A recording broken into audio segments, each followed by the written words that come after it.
Aron Breki að gera sig líklegan. Nær Aron Breki undercutinu hér.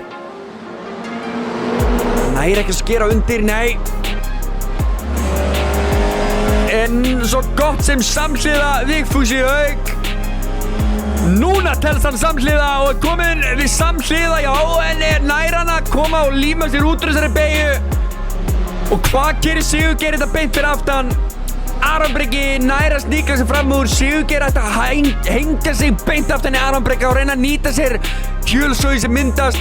Má alls ekki lenda aftan á Aron Breka hér því það getur valdið miklu vandræðum.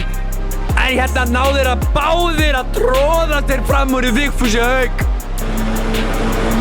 Bremsar hann seinna hér inn? Nei, gerir það ekki. En það gerir eins og Sigurgeir bremsar seinna en Aron nær að læsa sig samhliða en missir hann hérna fram úr virmenni að fara inn á síðustu 2-3 beygirnar og Sigurgeir Lúðvíksson er beint við hliðina á Aron Breka og hérna gerist eitthvað.